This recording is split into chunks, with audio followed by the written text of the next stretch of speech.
Thank you for joining us for this guest episode of Chatting in the Void, hosted by Cthulhu Tilly and guest starring Indextore, a small-time streamer.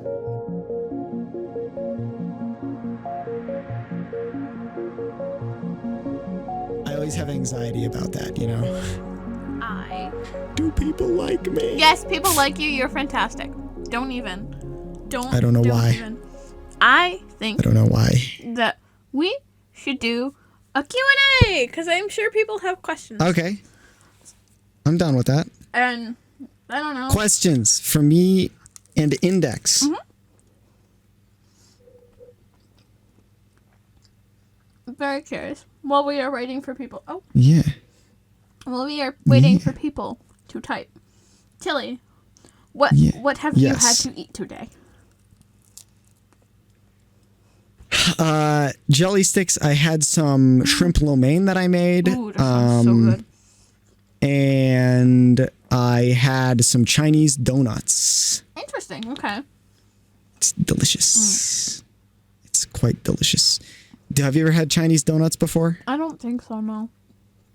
So they're just fried dough with sugar on them. That's all it is. It's like a sugar donut. Just only it's a blob of dough. Mm-hmm. It's delicious. Isn't that just like regular fried dough? Or like a normal donut? I don't understand why it's Chinese. Yeah, that's just what they're called because they're not they're not a ring. I don't know. They're just called Chinese donuts, okay? Okay. I'm sorry. I guess they originated in China. I'm really not sure. Fair enough. It could be one of those things where it's like, is it no, malasada is the dough is different, I think. And also, I'm trying to remember. Let me look up again. It's very similar except for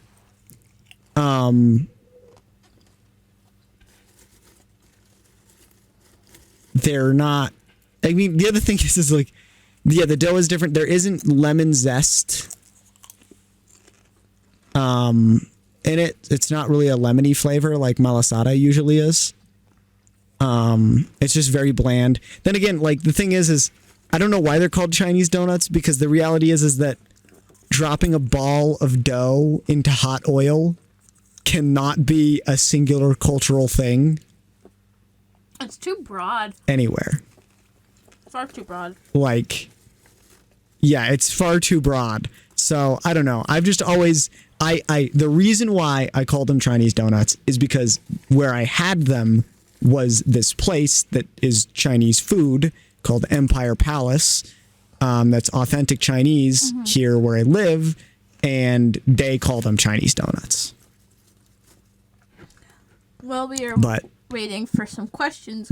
Have you ever heard the debate on who was the original maker of pasta? Or rather, noodles? Yes. Yeah. What is your way? For people who don't know, there's a debate. I don't really know if it's popular or not. Probably not. About if pasta or noodles are like an Italian thing or like a Chinese thing based off of like who started making it first, I believe. Correct me if I'm wrong. Yeah. I just can't. It's not. Once again, kind of the same thing as the Chinese donuts. Pasta is too. It's too unspecific. Yeah, I mean, pasta's just for kind of there like to a weird be, noodle. because like the thing is who made it first doesn't matter. So I don't understand why there's an argument over it, because it's an idea that could be made. Yeah. Agreed.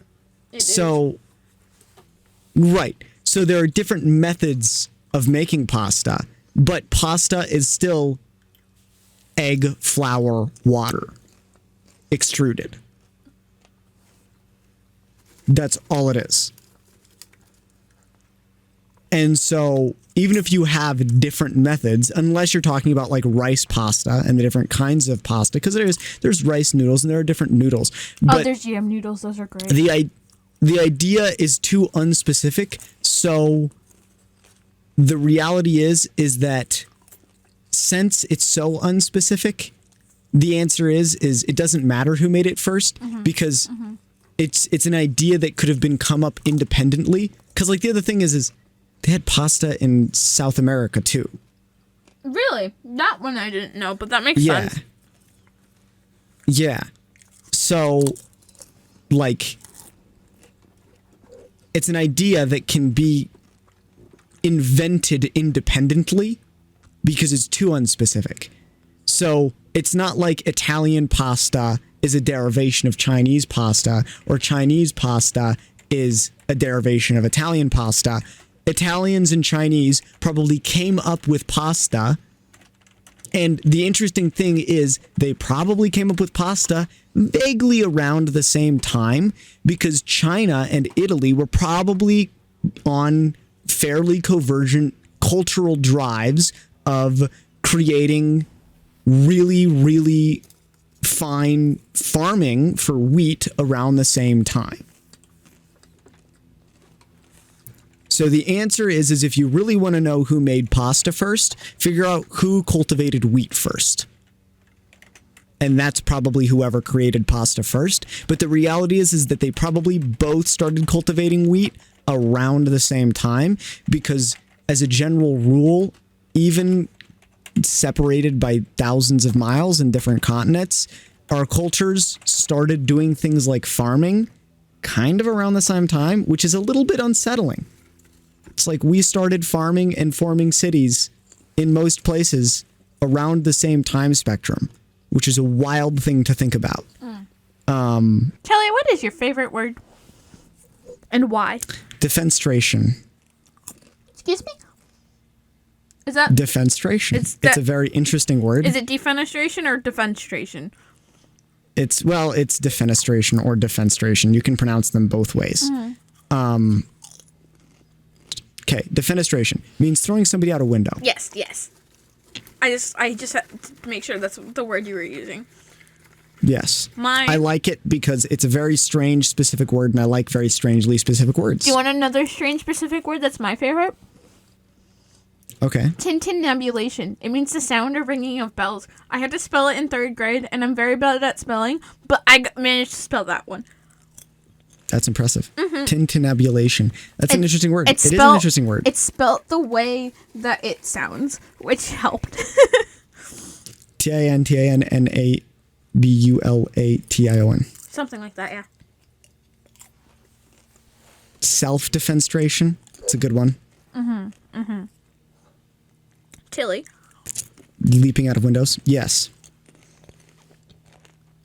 What would you say are your top 3 favorite books? Because picking one is just too hard. Oh, God. Top 3 favorite books. Can I do... Shit. Can one be a series? Okay. Yeah, that's fine. Okay. Favorite book of all time. Is a series, technically, so favorite series of books of all time would definitely be The Hitchhiker's Guide to the Galaxy series. I haven't read any of that, and I've been told it's really good. I could not pick a favorite of the 5. They're all fucking incredible.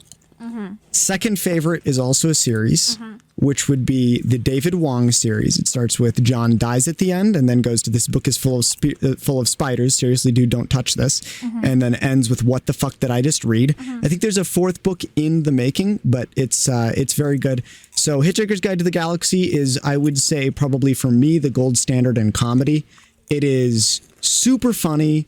It is super witty, very well written, and it's great. And then second book is John Dies at the End, or the David Wong series, which I like that one. It's a little bit scary. It's a little bit funny. It's a little bit goofy. It's a little bit out there. It's cosmic horror. It's modern cosmic horror. It's great. It's one of my huge inspirations. These are 2 authors that I would consider my inspirations for writing in general. And then third favorite would also be a series. Ooh, this is a hard one. So this is a toss-up. So I'm going to have to do 4, and I'm going to have to explain it. Do you want to just do 5 at that point? Sci-fi series. Sure, you know what? I'll do 5. So number 3 and 4 would be tied. And that would be the Bobiverse series and the Murderbot Diaries. Both of them are science fiction. Both of them are very good. The Bobiverse series is about a guy who gets put into a von Neumann probe, a self-replicating space probe that is supposed to explore space. It's very funny. It's very cool. It's also a really good, like, it talks about politics in a way that is very, I think, tangible and interesting, and also delves into the meaning of identity and the meaning of what is a human.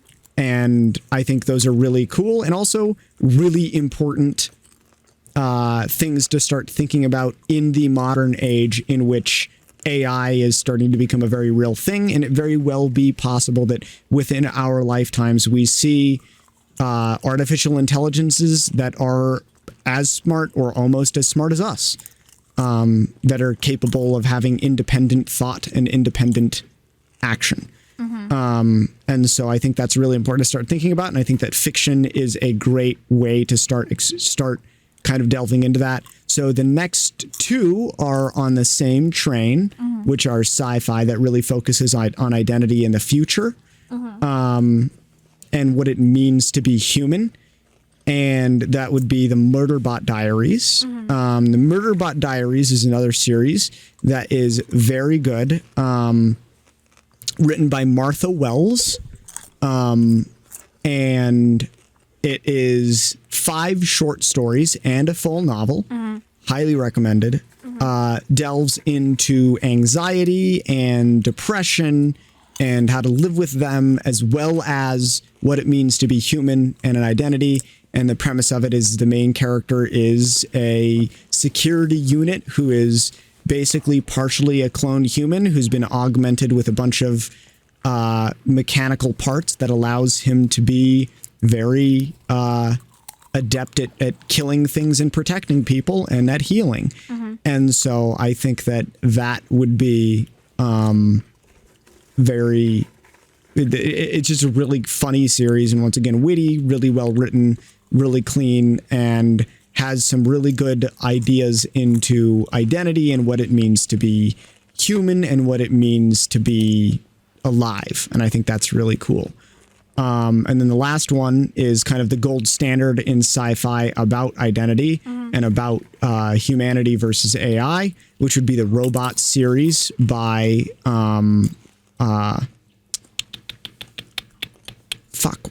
I can't believe I had his name in my head like 2 seconds ago, and now it just popped out because I'm an idiot. Isaac Asimov. That's who it is. Which is iRobot and its prequels and sequels. Isaac Asimov is the gold standard, really, when it comes to science fiction in the modern day and age. He really coined, I would say, the modern science fiction buzz and what it's all about.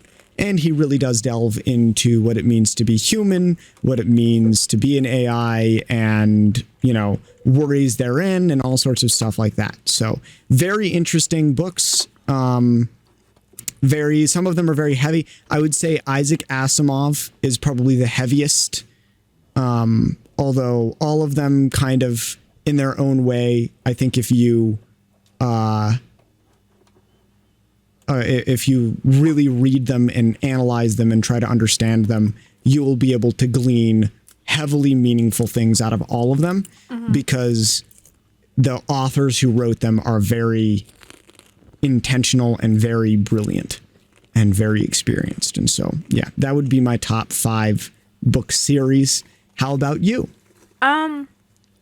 So my absolute, like, I'm kind of going off of books versus just book series, because I mean, it's kind of books, kind of book series. I need to shut up and just answer the question. My number 1 is like the original, like, Percy Jackson series.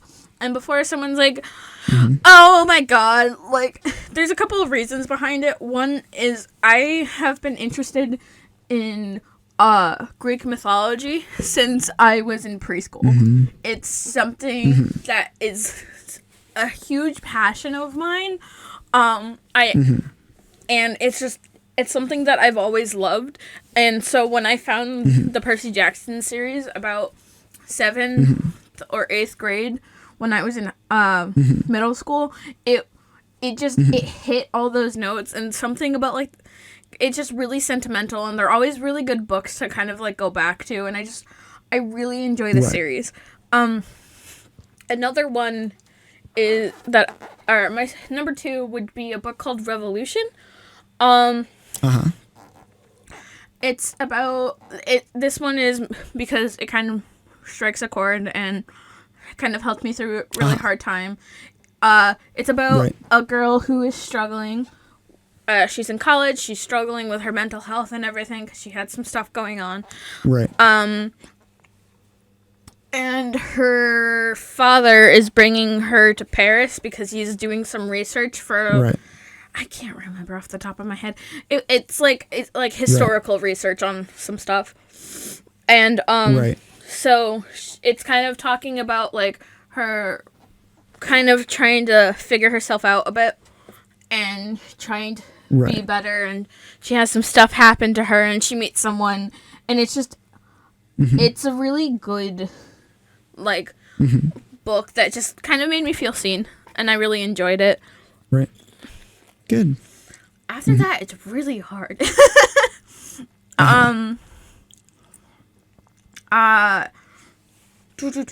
Brain. The Lunar Chronicles by Marissa Mayer is a really good one.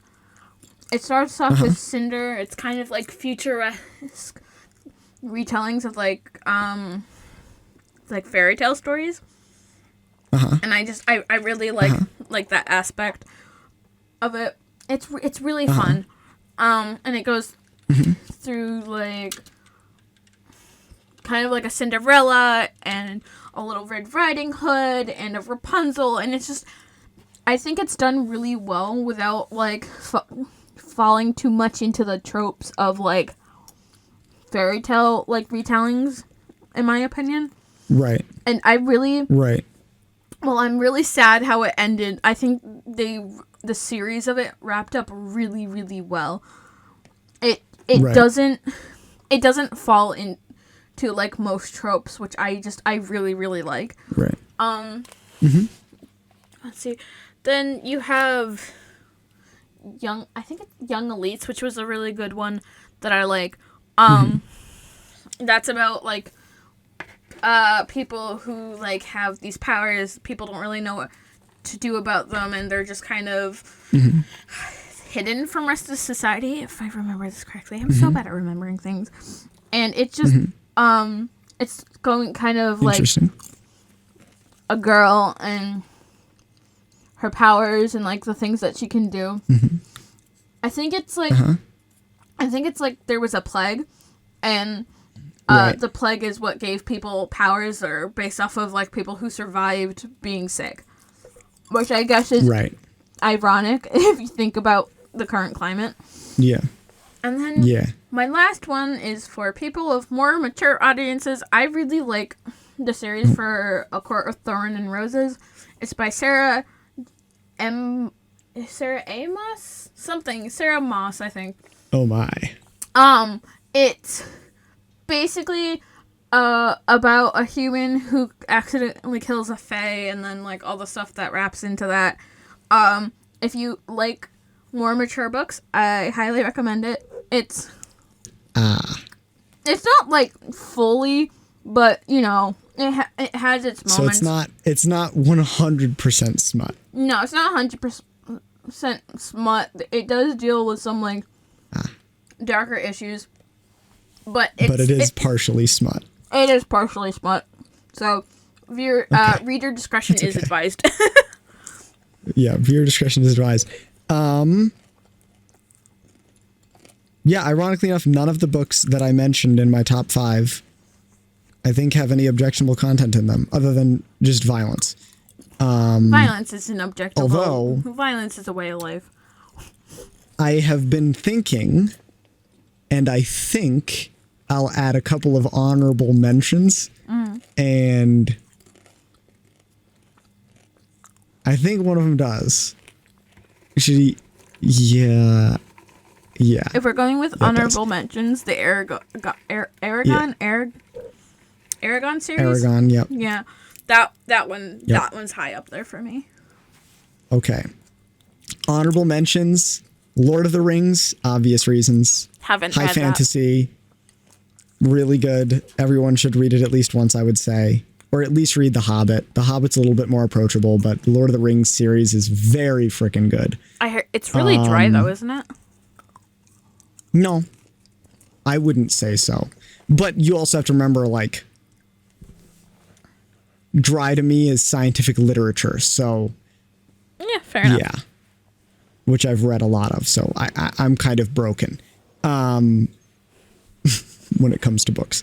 Okay, another honorable mention. This one does have some NSFW content. Saturn Run. It's a really good book.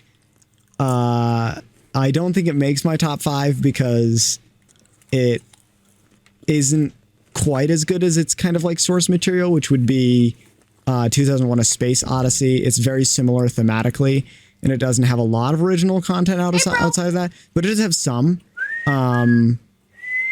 And it is really well written, and it's really good. But you can definitely see that it's a pretty stereotypical sci-fi story, which is why it doesn't make the top one.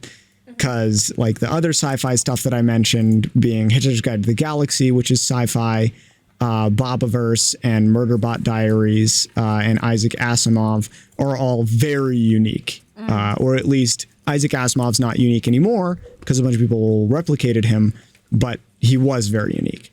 Saturn Run is not that unique, but it's still a very fun read. It's very well written, and it's also super duper funny and has some really cool socio-political ideas in it. Same with, and my other honorable mention, which would be World War Z. World War Z is a really good novel. It's more of a collection of short stories. I would say if you struggle with attention span and reading, of not being able to finish a full novel, World War Z is a great novel to read because it isn't like a lot of other novels where you have these sharp peaks and these low lulls, because it's just a bunch of short stories. So each individual thing is an arc. There isn't really a really long arc to it. Each little chapter kind of is a complete story in and of itself.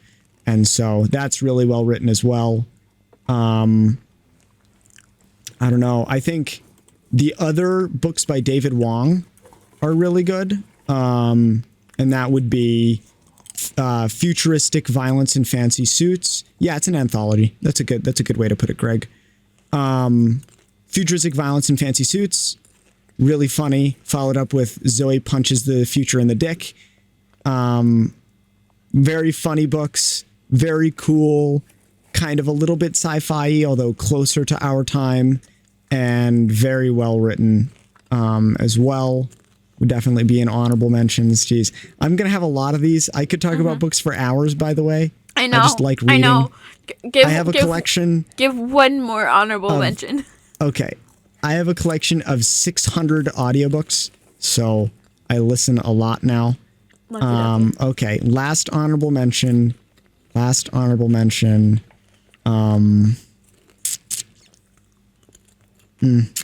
a hard choice.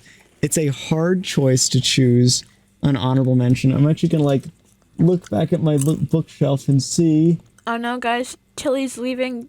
What have I read most recently? Can't leave. Trapped forever.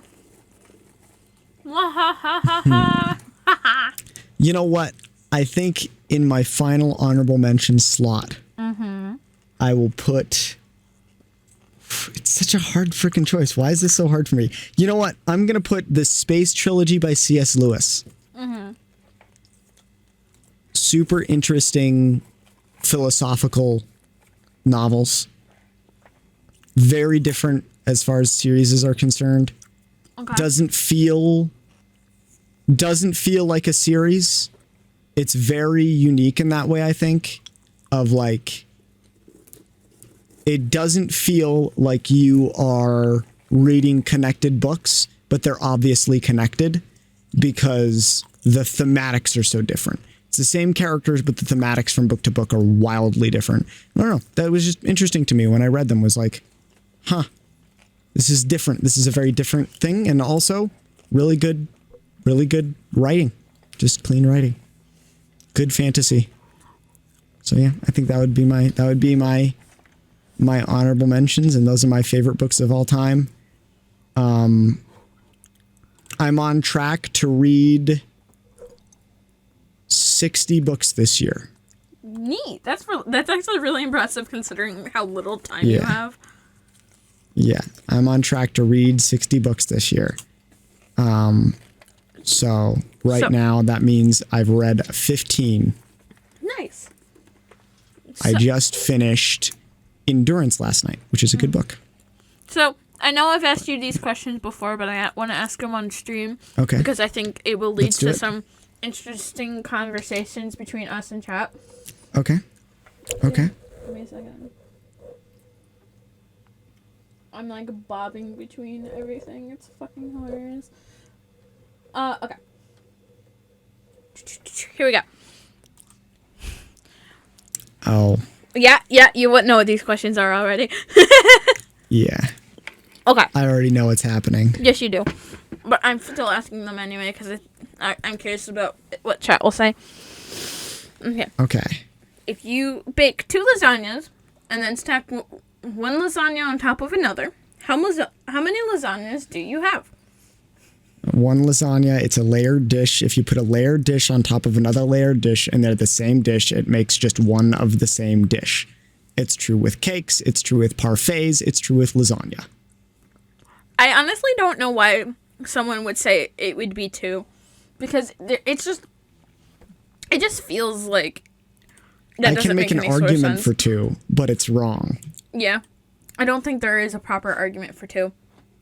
Just really not. Well, the argument for 2 would be exclusively defining lasagna as, lasagna is pizza cake. That is true. We actually had a conversation about this in the Apocalypse server. Interesting.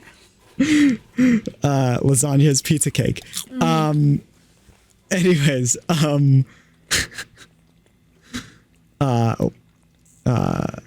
I need to reset the position. There we go. So sometimes people are like, well, lasagna has a cheese top, right? Mm-hmm.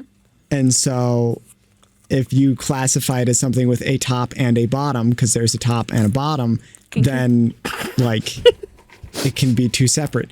But it's just wrong. It's one lasagna.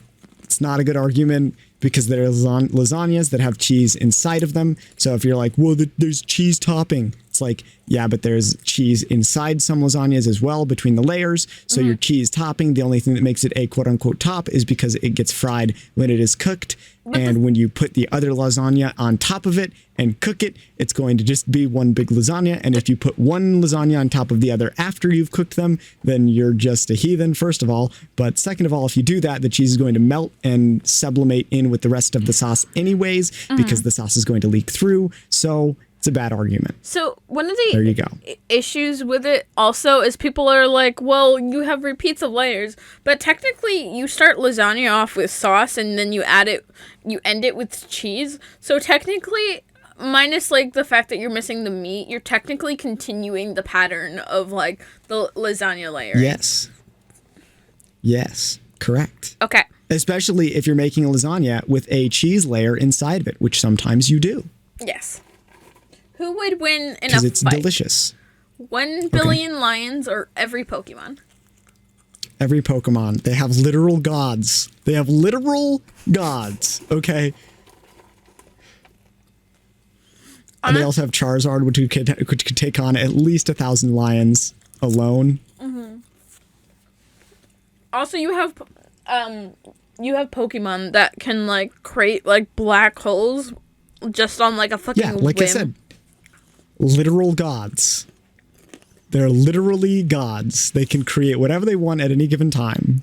If you were to pick this isn't Yeah. part of this. If you were to pick one Pokemon to like exist in the real world, what Pokemon would it be and why? Pikachu, hands down. It's adorable. I want to cuddle it. I want one of my own. Interesting. I was like, I had like a Vulpix or something because they're really cute. That's literally my only reasoning because it's cute. We have the same argument. They're adorable. I want to cuddle them. Everyone else is like, I want a blah blah blah because they're the strongest Pokemon and I could rule the world. No, I just want a cute fluffy animal that I can cuddle. Okay. Fun fact. Is that too much to ask for? I'm actually working on like a Mimikyu cosplay. I don't know if I'm going That's to adorable. Kineticon this year or not, but I at least want to have it. Until I'm making a Right. shiny Mimikyu cosplay. That's amazing. I'm very You excited. should. You should post in the Discord server when you do make it. So Greg says that Okay. he would do Espeon because he Espeon. wants empathetic. Do you mean a Goro, psychic cat? do you want a psychic cat? I'm gonna be honest. I don't want anything that can read my mind. Yeah, honestly, it kind of wigs me out a little bit. I have the strong belief that anything that can read my mind is immediately going to hate me. Because I can read my mind.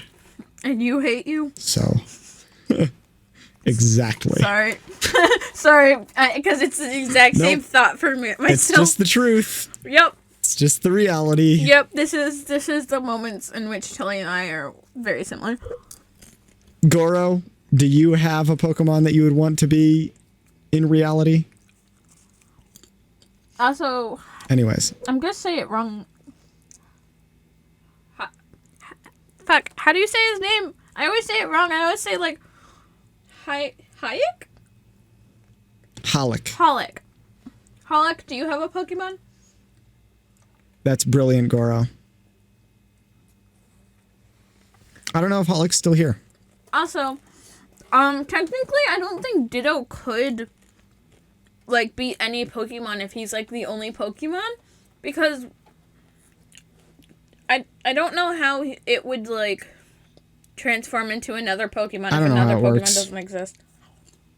I'll give it to him because I don't know how it works. Fair. Is cereal a soup? Yeah. Yes. Explain yourself, sir.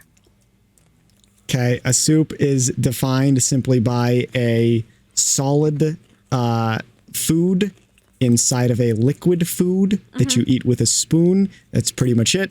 Therefore, cereal is technically a breakfast soup. And the ocean is by the a technical stew. definition, oatmeal. No, it's not. By the technical definition, oatmeal is a breakfast stew, and I like that. So why does oatmeal get to be a stew, but not the ocean? Make it make sense. Because the ocean is a broth. The ocean has not been thickened. It is a broth. And also... I mean, it might have been thickened. You don't know that.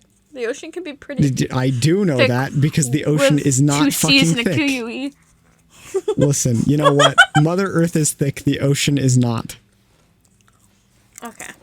Maybe Neptune is thick. Maybe Poseidon is thick, but the ocean is not. Okay. Those are two sides of the same coin. Anyway.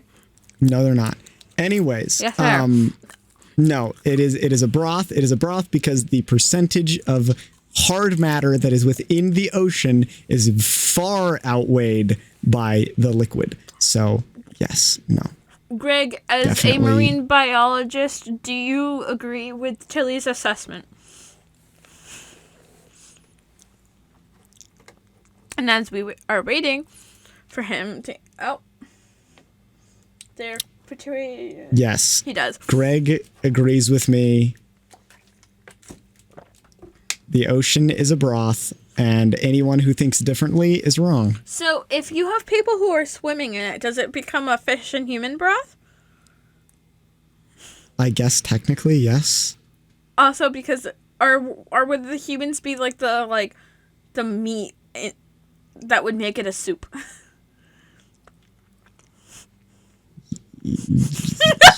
No, they would not make it a soup because there are not enough of them. You could put the entirety of the human race in the ocean and it would barely make a dent, so no. I would argue no. In the same way that if you put a mosquito in soup, it doesn't become mosquito soup. Okay. Would you say that water is wet? No. Why? Why? Why? Because water makes things wet. It's not wet itself. It turns other things into things that are wet. Okay, but can't water make itself wet? Especially Poseidon. Huh? Can't water make itself wet? Because it's different water molecules attaching to each other. No, I don't think so.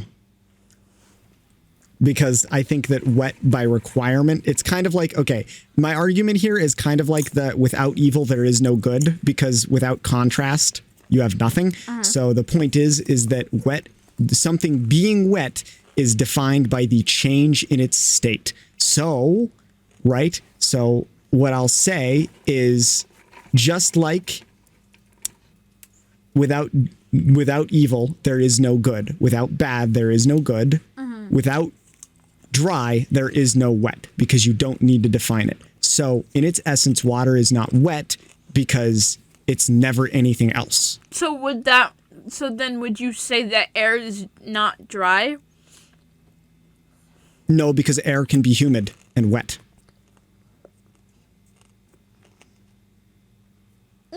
Well, I guess the humid thing, but wet? Yeah. Are you considering Air like can rain? totally be wet.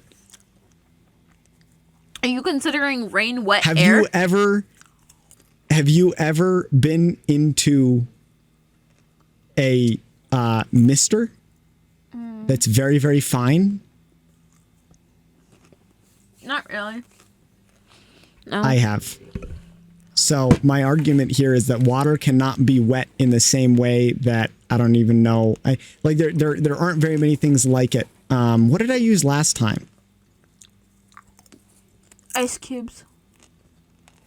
We talked about like ice cubes, I think. No. Somebody else talked about ice cubes. Maybe that was me. I don't know. I don't remember. Anyways, but no, water's not wet. So does that mean ice cubes can't be wet because they are water? Ice cubes can be wet because they're not water. But they are. They're just solid water. No, it's not. That's called ice. We have a different word for that. Same difference. And it's No, it's not. It's not the same difference. Words are important and their meanings are important. We have a different word for solid water. We call it ice because it's not water. You get so angry about semantics. It's quite funny, honestly. I do get angry about semantics because semantics are important. Semantics. Okay. Charlie. You have to be precise. Trolley question. There's a runaway trolley barreling down the railway tracks. Ahead on the tracks, there are 5 people tied up and unable to move. The trolley is heading straight for them. You're standing at some distance off in the train yard next to a lever. I always mess that up. If you pull the lever, the trolley will switch to a different set of tracks. However, you notice there's one person on the side of the tracks. You have 2 options. Do nothing and let the trolley kill the 5 people, or pull the lever, diverting the trolley and only killing the one. What do you do? I do and not why? pull the lever. Why? Why? Okay, so my argument here is a legal one as well as a moral one that I strongly believe in, which is I didn't make the train go. I don't have any capability of stopping the train and saving everybody. But there is somebody who does. His name is the engineer, and that is his job. I don't believe in the methodology of the greater good. I do not believe that it is a good argument to make, because the greater good can be very, very, very, very easily manipulated to do horrible, horrible things. So going from that perspective of, oh, what's the greater good? I don't like that. I don't think it's a good argument to make, and I think it's a terrible way to live a life. I believe that you should be striving for the greatest good, and the greatest good would be not touching the lever And the reason why is because it absolves me of anything. If I pull that lever, I am choosing to doom somebody. Because if I'm pulling that lever, my assumption is that the train is not going to stop. So I will do nothing. I'm very conflicted on it because in one aspect of it, I have the same mentality as you, as like, it's not my fault, and I don't want to be responsible for killing someone because the second you pull that lever, you are immediately responsible. But like at the same time, it would weigh heavier on my conscience to know that I caused the death of that person by action than allowed somebody else to kill somebody by my inaction. What if I just jump in front of the train after I do it? Therefore, I don't have to live with the decision. Yeah. Yeah, but in all honesty, I'm very conflicted because right. So, Greg, your comment on it's a matter of actions having accountability, I agree with, but inaction should not have accountability. You should never be obligated to do something. Never. You should never be obligated to put yourself at risk. You say that, but you're obligated to pay taxes. I know that taxes and murder are two totally different things, but like there's like the obligation of like having to pay taxes. So you do have obligations that you do have to do. It's just a matter of which ones that you take on. Yeah.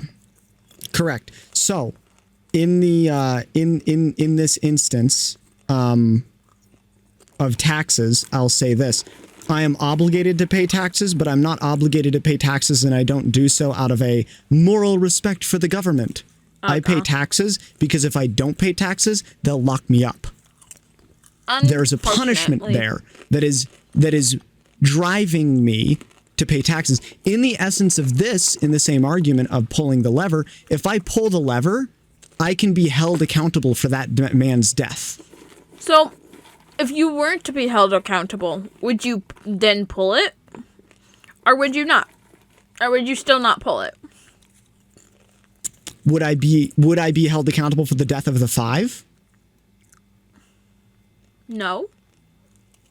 Okay, then I still would not pull the lever out of the moral obligation of the idea of my own moral compass guides me that my actions should never put somebody else in harm's way. Okay. My inactions, however, my inaction puts people in harm's way every single day. People die because I can't do something all the time. Unfortunately. People die because I choose to not do something all the time. We all do that as humans. That is a fundamental part of being human. However, choosing to do something actively that kills somebody, that was a choice that was made. Yeah. I chose to make an action that doomed somebody's life. There is somebody else who is in charge of that train, whose job it is to stop the train. They failed in their job. That's not mine. Okay. So. How many holes does a straw have? 1. It has one hole.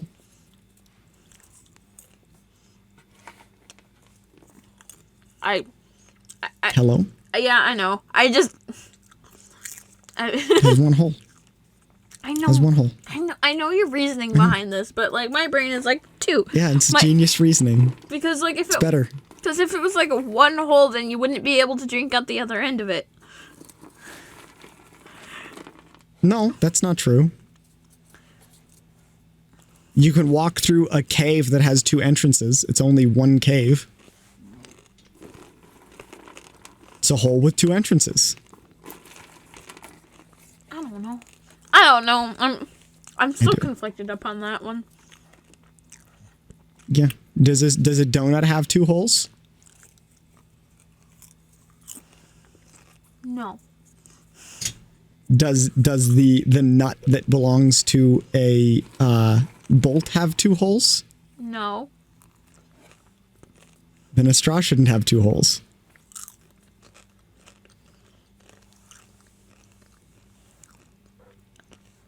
This is called a what?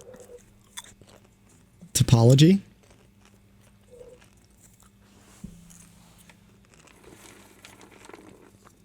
why a star has one hole. Is it because it's a black hole? I don't know.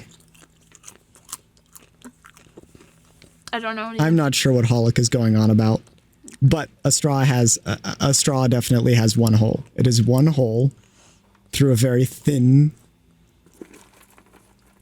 piece of material. This is going to be very controversial, and I know it is. Can pineapple go on pizza? Yes. Yes, I've heard of a Mobius loop or a Mobius strip. Oh, yeah. You're one of those people that likes pineapple on your pizza, huh? I do. But not every pizza, it must be said. There are some pizzas that have certain crusts or certain cheeses or certain sauces that do not go well with pineapple. I will say... Pineapple does not belong on every pizza, but there are pizzas on which pineapple is delicious. I will say that I prefer, like, thin-crusted pizzas over, like, the thicker crusts. Those are my favorite kinds of pizzas. I'm a big fan of thin crust pizzas. What's your favorite topping on a pizza?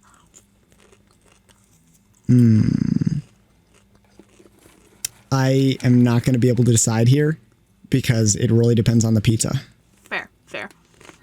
I would say my favorite pizza of all time is my homemade pizza with homemade tomato sauce that is a little bit sweeter than normal. I need a tomato sauce recipe, so if you have a good one, pass it over. It depends on what you want. Okay. And the toppings, well, the cheese is traditional Italian cheeses. And then the crust is also a little bit sweet. And then it has pineapple, Canadian bacon, regular bacon, and banana peppers. Interesting. Okay. It's a little bit tangy and a little bit sweet with a little bit of umami. It's quite good. It sounds good. So, I think that pineapple can go on pizza, but I won't eat it because I don't like... Oh, I just got sent a video by... I'm gonna forever mess up his name, and I feel bad. I really do. Hallik. By Hot. It's about Mobius strips. Oh, yep. For later, as he emphasizes as I call him out for sending me a video. Yeah. We're just gonna leak DMs from Hallik. I'm just kidding. That's just gonna be Hallik leaked my DMs on stream at one point. Oh my goodness, really? With him. Yeah. Well, I guess it's fine. only fair at this point. For one frame. It was longer for than one frame. It was for like a minute and a half, dude. I went and rewatched the video. But yeah, I don't like pineapple on pizza personally, just because I don't like cooked fruit. Cooked fruit is like a big no-no for me. I do. It's just like, it's all squishy. Okay, so there's this restaurant near me called Rodizio's Grill. It's a Brazilian meat grill. It's all you can eat. Meat. It's fucking amazing. And it's all Brazilian skewer meat. So it's like they put it on these big skewers and they rotate it over an open fire and they baste it with different things and it's fucking amazing. Is it a big meat stick? Okay? It is. It's a giant meat stick. One of the things that they have there, though, is roasted pineapple. Honeyed roasted pineapple. It is to die for. That does sound good, though. It's the same reason, like, I don't eat any, like, fruit pies. It's because I don't like the... Right. I don't like the texture. I'm a very, like, texture-oriented, like, person when it comes to eating. Fair. Okay. Next question. We've already covered pineapple on pizza. I like it. You don't? Well, I think it can go on pizza. I just personally choose not to. Correct. Yeah. Cats or dogs? Personally, I like dogs. But I don't have anything against cats. They're very close. I'm not going to go into my dog training rant here because it's kind of controversial. Yeah. People might get mad at me. Yeah, well, you can unfold that in comments if someone asks. Yeah, I'm not a huge fan of the way most people have dogs, so we'll put it that way. I like dogs more, but at this point in time, I don't think I'll ever have a pet. I will say for moral choices. I live behind a hayfield, and so we get a lot of mice at my house. And my dog has been killing a lot of mice recently. Like, That's good. More so than my cats. Yeah. Dogs will definitely do that. Yeah. The thing about the cats is that they... Especially small dogs. Yeah. Well, Rena's like 95 pounds. But the thing about my cats is they won't really hunt because we let them free eat. So they're... Right. The thing about cats, if you want them to hunt, you can't, like... They have to be a little bit hungry. And I know that sounds really bad. But, like, that's one of, like, the things about, like, barn cats is, like... One of the things that motivates them to hunt is, like, hunger. Like, I'm not saying, like, starve your cat, but I'm not saying don't do what I'm doing. If you want, like, mousers. Makes sense. Yeah. Makes sense. When making cereal, do you pour your milk or your cereal first? Cereal. Always cereal. It depends. You're a heathen. No. Hear me out, okay? Hear me out. So, like, the best example is, like cereals like Captain Crunch and, like, Crave. They're, like, a really hard cereal.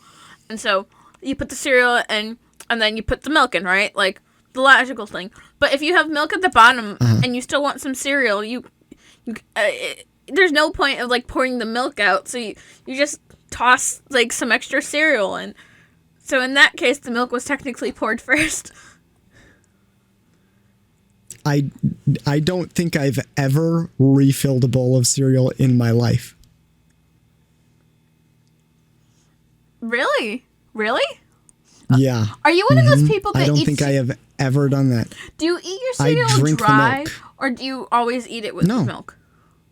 Well, it depends. Sometimes I eat it dry, but if I am eating it with milk, generally speaking, I drink the milk afterwards and then I'm done. 9 times out of 10, I eat my cereal dry, and I'll just eat it. I'll eat it by the handful. I don't eat breakfast very much. I don't eat breakfast either, but I love fucking Cheerios. They're so good.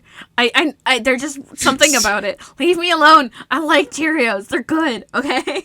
But Cheerios are delicious. No, I'm not laughing at you. I'm laughing at what Hallik said in chat. But yeah, no, I like Cheerios. Cheerios are great. Yeah. Like, if I'm really sad, like, Cheerios are one of the very few foods that you can definitely, like, get me to eat. I like the plain ones. I like the honey nut ones. And they recently had, like, a crunch medley one, and it has, like, bits of almond stuff. And it's so good. Dry cereal is fine. It's so good. I eat dry cereal late at night sometimes. Greg, it's great. I eat dry cereal 90% of the time. Like, 99% of the time. I'm also a psycho by your logic. I mean, I am, but that's besides the point.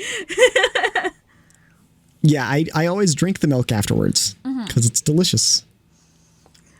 Also, rice pudding is the best cereal. Can't prove me wrong. Okay, why are you classifying rice pudding as cereal? Because it is a carbohydrate put in milk with a sweetener. So it's rice pudding. And then you just, well, I mean, like, depending on how you're making rice pudding, there are also different types of rice pudding. There's rice pudding where the rice is cooked until it's sublimated with the milk. That usually takes too long, and I'm too lazy to do that. So quite often, I just cook rice in milk. Don't take that long. Just put cooked rice in milk, add sugar, heat it up, consume.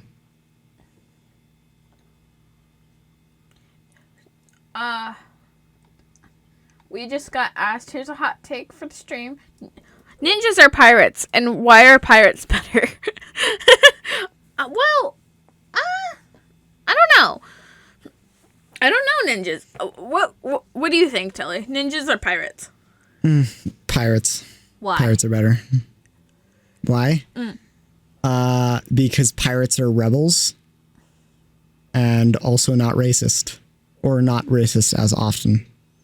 What do you mean? Ninjas were a fighting force that was predominantly used by China to attack Japan. Whoa! Pretty much exclusively. Whoa, wait, really? Yeah. New fun fact for Sam today, because I always thought like ninjas were a stereotypical like Japan thing. No. Fuck. Ninjas are a China thing. Samurai are a Japan thing. Oh no. Wait, yeah, that makes sense. Yeah. I don't And know. that's why ninjas and samurai are always fighting each other in lore. I didn't think about that. I didn't think about that. Yeah, you're welcome. My brain is sad now. Yeah. Oh no, I'm sorry. This is like the Pirates are time better. that Kyle told me that the pink what's it called? The pink Burmese wasn't a fucking like cherry blossom Burmese, it was a trash Burmese. Cause I have always thought it was like cherry blossom kind of because it was pink. I'm sorry. And then he told me that it was trash, and it made me so sad because it was my favorite one for that reason. Because I love cherry blossoms. Yeah. I'm sorry. Now we have to hate ninjas. My heart. Tilly, Heartbroken. do you believe in aliens? Yeah. Yes. Explain. Okay. I believe in aliens and the idea of, I think that is preposterous to say that extraterrestrials cannot exist. I believe that it is insane to say that extraterrestrials do not exist. And I believe that making the argument that they're probably not intelligent is just trying to make ourselves feel better. Okay. I think they're smart. I think they're out there. I think that if they are interstellar and have not contacted us, that's because we're not interstellar yet. And they don't want to get involved with our culture because cultural like this is one thing that Star Trek actually kind of probably did. Which is, I think that in the future, cultural contamination is a very good idea. I also think that this is a little bit of a spoiler for Saturn Run, but I think that for Saturn Run, I think a super important element of it is I think that it's pretty unlikely that in the future, or let's say right now, if there are hyper intelligent aliens or intelligent aliens that are intelligent enough to have discovered us, they may not communicate with us because they've realized that trying to communicate with other life forms that evolved on different planets and developed on different planets is almost impossible. And it's really hard. And doing so is just begging for wars to break out. So, fun fact. This is also something that's talked about in Hitchhiker's Guide to the Galaxy. Fun fact. I think I learned this in astrology, but I can't remember. So. You mean astronomy? Astronomy. Why did I say astrology? Tilly? I don't know. Are you an astrology girl? No. Thank God. No. Okay. No. But what I learned in astronomy is that if we get contacted by, like, if we find out, like, there are aliens out there, it's good. But if we find out that there are a lot of aliens, out there, then it's kind of bad because, evolution, it's something to do with, like, evolution, it's a theory that, like, everything's kind of like a staircase, and eventually, like, there's a point where you can't advance any further on the staircase. Yes. And so, correct. If there's a lot of things, like, that are out there, then the issue comes in that you haven't gotten past that like, wall on that staircase, and there becomes the issue of you might, like, whatever race or species won't, like, make it past it. But at the same time, if you make it past it and there's not really that much, then it's good. Or, like, if you don't find out that there's that much because you've passed that wall, and it's good as far as, like the security of humanity and whatever. Yeah. I don't really think that's that big of a deal. I think that a huge deal is if there are more and more and more, then the diversity is going to be so great that it's going to be really hard to colonize and really hard to spread out, and also really hard to communicate because alien races are going to be complicated and hard to understand because they're going to have completely different cultural norms than us. And I mean, think about how we deal with cultural norms between different cultures of our own species. Now imagine if they looked like, I don't know, giant lobsters. We'd probably fight them and we'd probably die. So Yeah.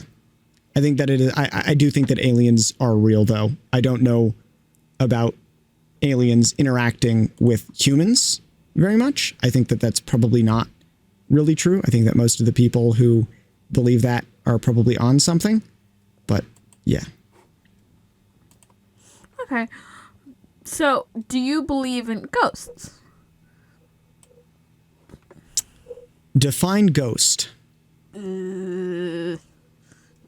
I don't really know of a good definition besides a ghost. I will throw out a couple of definitions and say whether or not I believe in them. Okay. So, definition of a ghost as the soul of a human that is trapped here on Earth after death. No, I do not believe in that. I don't think that exists.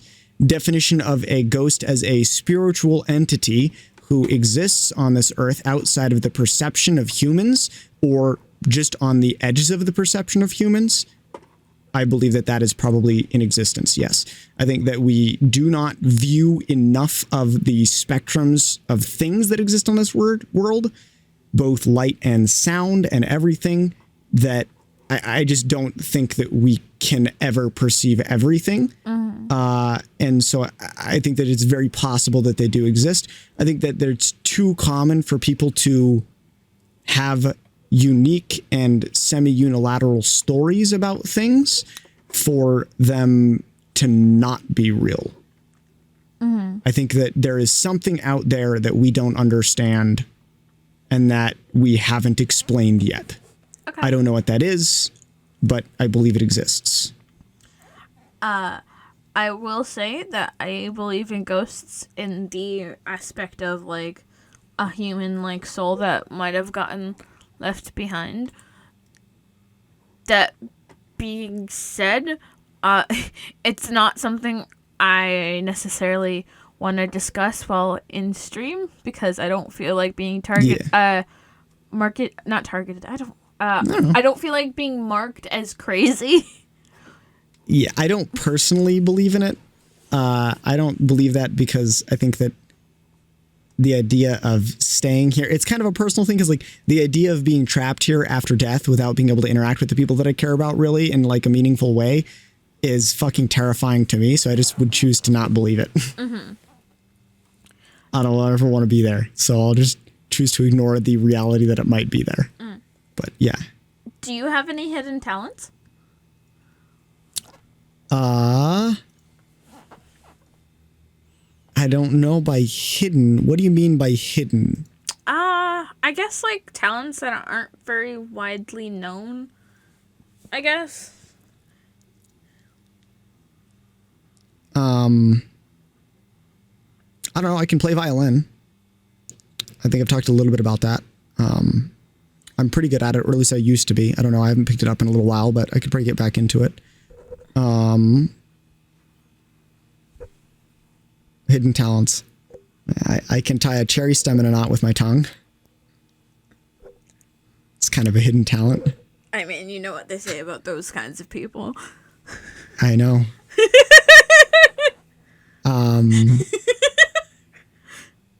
Yeah.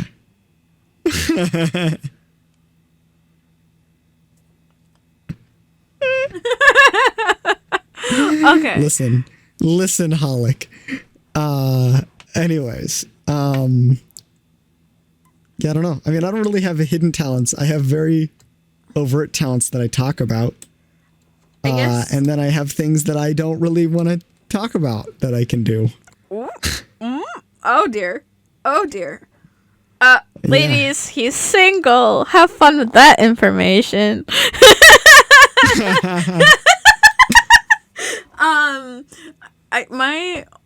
I think my only like hidden talent is, I guess it's not really hidden is that I think I can sing. Like I would like to assume that I can sing, but you know, it's iffy at best. I honestly would have done a lot better if I had someone guiding me in like how to sing a lot better than I did. Yeah. I can sing. Hey, be violin. nice to Tilly. He's not 5'9", he's 5'3". He has like 3 inches. I'm like It's fine. 5'4". I don't fucking know. I need to measure myself again.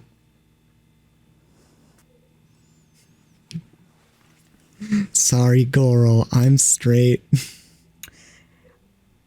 That's what he thinks. That's what he thinks. No, I'm very straight. Shut I know. the fuck up. I know. I know. It's a joke. And I will not be singing. I usually have a fee that people have to Good. pay me if they want me to do something that I don't want to do. So, Yeah, but I don't get wet. I get people wet, Hallik. I missed something. What the hell? Oh. Have you never heard the noodles are straight until they get wet thing? No. Okay, so when somebody says they're straight, Yeah. oftentimes people will say, yeah, so are noodles until they get wet. Or until Tilly gets his noodle wet.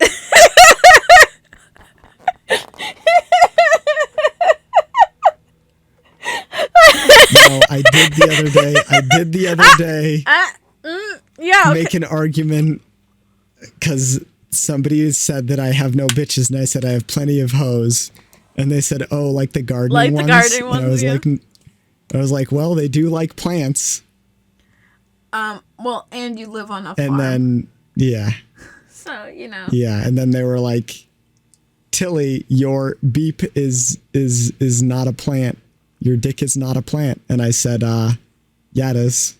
No, it's not. It's a And bone. they were like, explain. Oh, no. Don't you dare They're say like, it explain. grows. Don't say it grows. Oh, Don't let that be was your one of reasoning. them. There are like 4 pieces of evidence. Oh, God. One of them Tilly. was it likes getting wet, which I thought was pretty funny.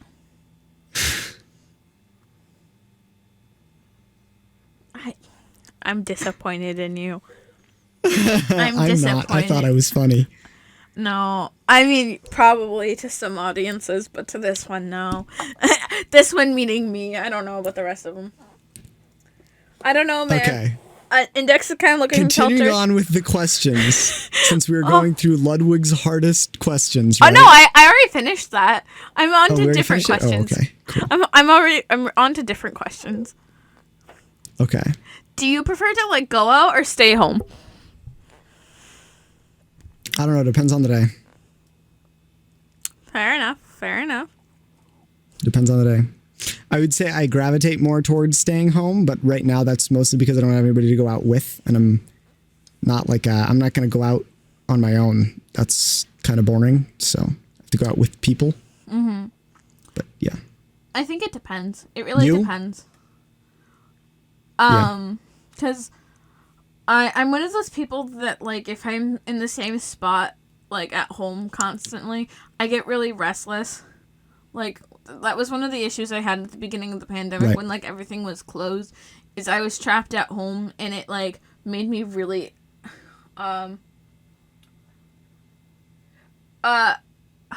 I have a boyfriend already. And it's not she's Tilly. not single, I'm not single. and it's not me. And it's not And him. her boyfriend Kyle is an amazing person. Yeah, no. So- no. He's better than me in every way. I think you guys are both pretty cool Don't dudes. disagree. I Don't think- disagree. I think you guys Just are agree both with me. very Just good. agree with me. Stop it. No, I'm not letting you put yourself down like that. You are a very good person. Thank you. Yeah. So is Kyle, though. Yes, Kyle's a very good person. But yeah, at the beginning of the pandemic, I got really restless, and it like, it was really bad. So like, it really depends. I do like going out, but I don't like interacting with people. But sometimes I just want to be home and left alone, and just be with my cat. It's great. I should send you a photo so you could put it on the stream of my cat. You should. I should. I'll send you a photo. I personally, yeah, I think it depends on the day. I like staying out, or I like going out, and I like staying in, and it really depends on how I'm feeling, whether I'm feeling energetic and social, or whether I'm feeling antisocial and like I want to watch true crime documentaries. I haven't watched any true crime documentaries, and I really want to. You should. I I can should. recommend a couple. Yeah, I've been wanting to. I think there's one on Ted Bundy that I was kind of interested in. Yeah. Yeah, there's Conversation with the Killer, the Ted Bundy tapes.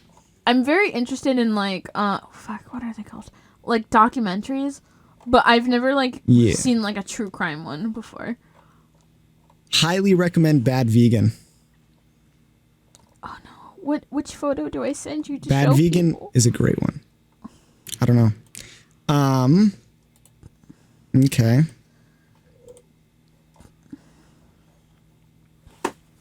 Interesting. Yeah, I think it depends on the day, which is like a hard question to answer. It's on a lot of dating profiles, ironically enough. It's like, would you rather go out or stay in? And it's like, I don't know how to answer this question because both, but it depends on the day. But yeah. I very much like, yeah. I very much am like in the mindset of it depends on the day. Yeah.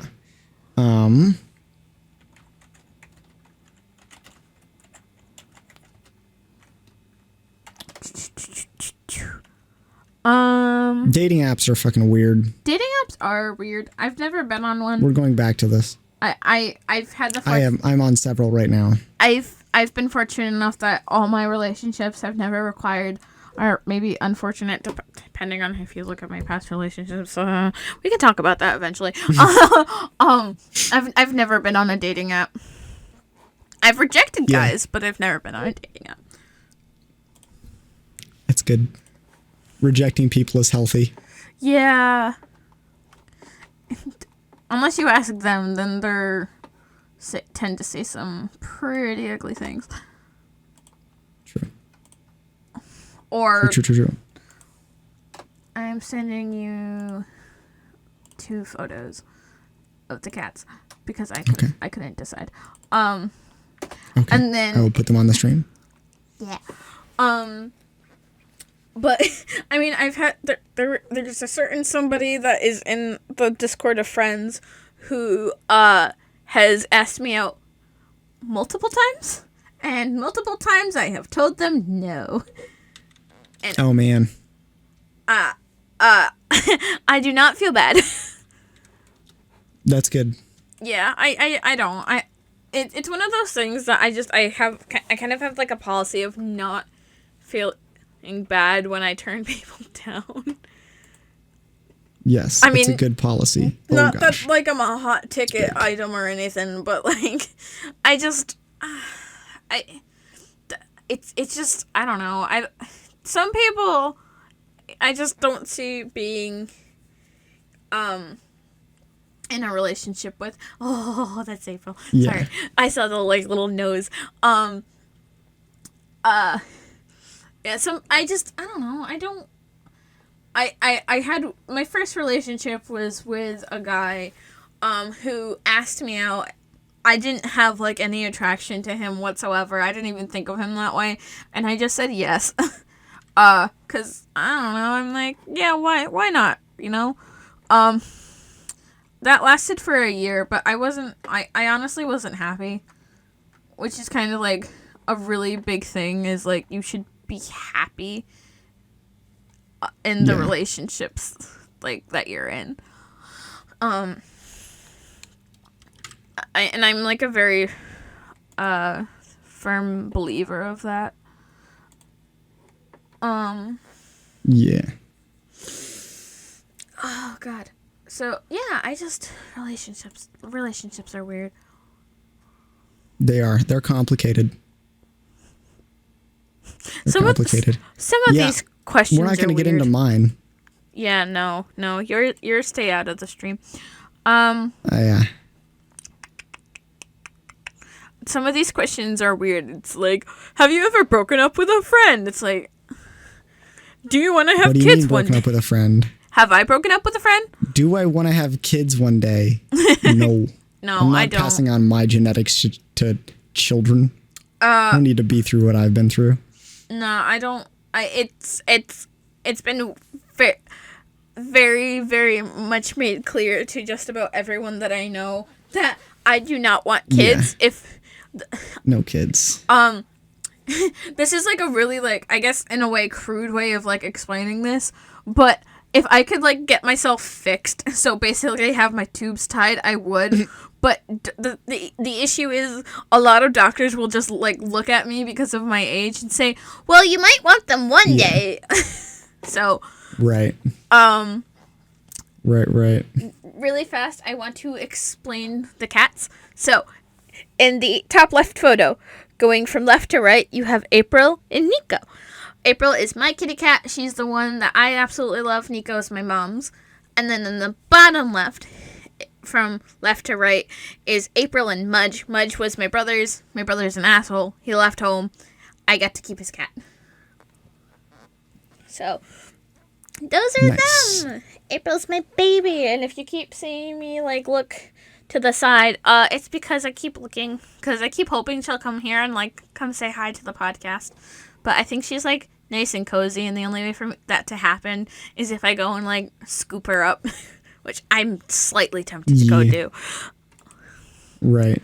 Yeah, but I don't ever want kids.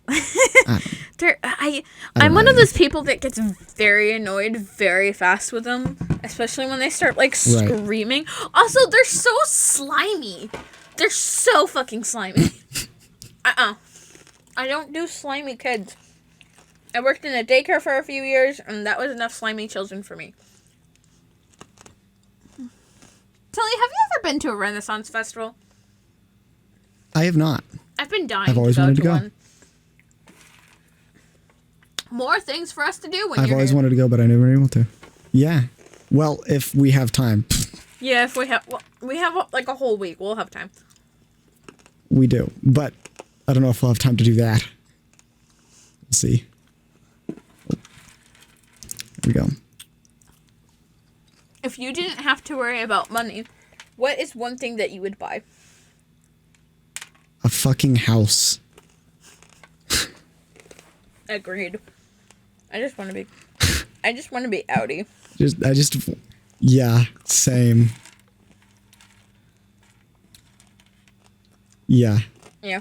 I actually answered a question in a Discord server earlier today that was like, it was actually a really good question.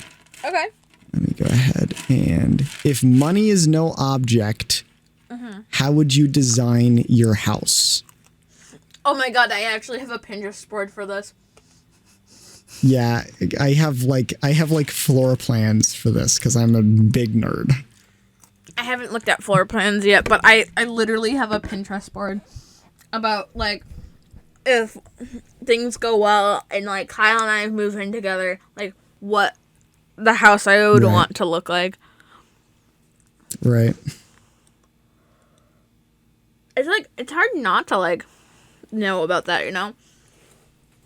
Yeah, it's hard not to think about it for me because it's really something I am low-key obsessed with.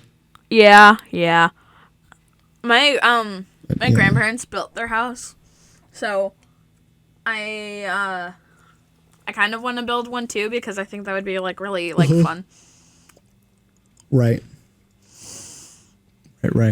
Makes sense. Yeah, I have like a whole thing planned out, but I don't think it'll ever come into reality because it'd be big. Mostly, it's like a two-floor library. Probably, knowing you. With one of the slidey ladders. Library. You have to have one of the slidey ladders. I don't make the rules, I just enforce them. Yes. Tilly, what's your biggest pet peeve? That's a rule that won't need to be enforced. My biggest pet peeve? Oh, God. Besides the dog thing. Biggest pet peeve? Probably people who think they know more than they do. Oh, my God. Yep. Yeah. My boss's mom is that. I fucking can't stand her. I can't tolerate it when people are like, oh, I know about this. And I get really bothered by it. And I'm just like, you're a moron. Shut up. But yeah.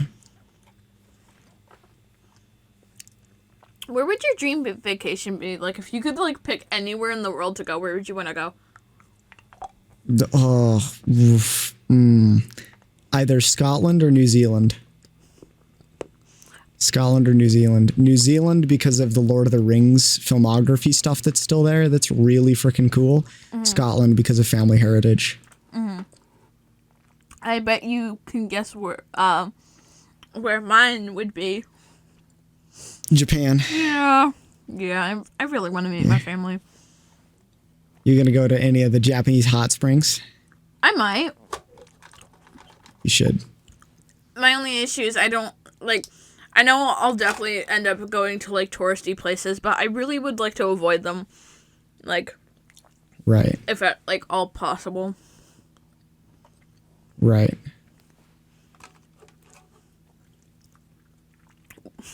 That makes sense. Yeah. Tourist trips are just weird and expensive. Yeah, for sure. For sure. Yeah, I think Scotland probably would be my primary, though. I think I'd want to go to Scotland first. I think it'd just be a really cool experience. And I actually know people there now. Really? I met some Scottish people. Yeah. Yeah. Online friends, I'm assuming? Yeah, online friends. We could visit down there. So, plus, if the end of the world ever comes and England is sinking into the ocean, I want to go be in the Scotland mountains and watch England sink. I have a feeling I know the answer to this question. But when you fall asleep, okay, do you fall asleep on your back, on your side, or on your stomach? Dealer's choice. Excuse me? All of the above. What? How? I have no defined way to fall asleep. And I have no defined sleeping thing where it's like, I sleep on my side, or I sleep on my back, or I sleep on my belly. I sleep on left, right, belly, back, curled up in a ball. Everything. Crying. Yeah, crying. I do that quite often. Yeah, same. I'm a side sleeper. I can't sleep on my back. I don't understand how people can do it. I get it.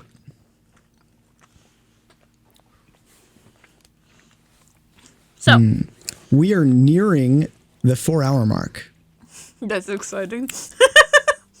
And I think it's exciting. I'm going to have to cut it into 2 different episodes. I'll probably cut it into the Q&A episode and the original episode.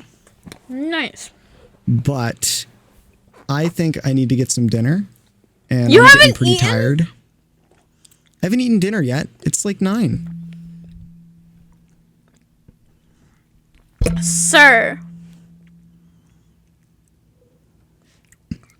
Yeah, I've never complained about our 2-hour episodes, Hallik. Also, it's me. I can get away with multiple hours. True. Also, we're going to separate it out, and that way we have something to post, because not this next weekend. The weekend after, I'm going to be on a fishing trip. So I'll be doing podcast with Hallik on the let's hear. So podcast with Hallik will be on the 7th, but then the 12th, 13th, 14th, and 15th, I will be out of Wi-Fi. I will be in the mountains fishing. So yeah. That sounds like fun. Yeah, absolutely. Okay. So before we go though, I do have a couple of questions, and the first of which is, Index. Yeah. When are you gonna try to start streaming? I'm hoping to start streaming by end of May. Awesome. Okay. I'm currently in the process of trying to get like a stream layout, kind of like you have here, trying to get like a starting screen going, and then once I have that. Yeah. Yeah. Yeah. So. That's excellent. Next time, if we do this again, which you probably will, we'll probably have a different model, because I'm going to try to get in with a couple people and see what we can do for getting you a custom model. Something a bit more your speed and style. Thank thank you, Tilly. And that way you can VTube and you can become a VTuber like me. But hopefully you'll stream more regularly than I do, although I'm going to try to start streaming more regularly. So, we should try to do games. Number 2. Oh, sorry. Go ahead. What made you want to be a VTuber other than this podcast? Oh, I don't like my face, and I want people to have something to stare at. So VTubing sounds like a really nice idea.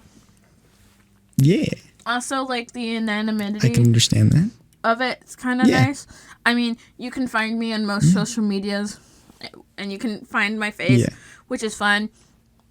But the issue is I don't like how I look, and so if I were to do like a face cam, I would never be able to like edit anything that I do or like keep an eye on my on the stream, just because I have a really hard time with like my face and stuff. Right. Understandable. I get it. Yeah, that's pretty much similar to why I use it also as a buffer for social anxiety. I'm a lot more outgoing with the fake face than the real face. Yeah. But yeah, okay. All right. What do you think you'll stream? I'd like to say that it will be like a variety of contents. I kind of want to do some games. Mind you, I'm very bad at video games, so it will probably just be more comedy for people than like actuality. Hallik, she doesn't stream gotcha games, and neither do I. Yeah. Unless I'm paid. I don't have an interest in Genshin Impact. I'm sorry. It's not really like my type of game. Oh God. We need to block Hallik from being able to protest about it being a gotcha. I have a friend who played Genshin last week, and he said, nope, it's a gotcha game. Oh! So I have independent verification that Genshin is a gotcha game. Anyways, okay, so probably Minecraft, right? I know that you play a little bit of Minecraft. Yeah, Minecraft. One that I really wanted to kind of do was Kingdom of Two Crowns, because I bought that Ukraine bundle from itch.io. I did too. And I really like the I've always wanted to play it, and it's like really interesting. There's some other stuff in there that I might play. Okay. Yeah, but I'm not very good, so feel free to like sit and laugh at me. It's okay. Well, most streamers aren't very good at the games they play, to be quite honest. Yeah, I made like little fire sprouts, and I'm very excied about that. My channel symbols are going to be fire, because what better thing to describe myself? Yeah, it's adorable. Okay, let's see here.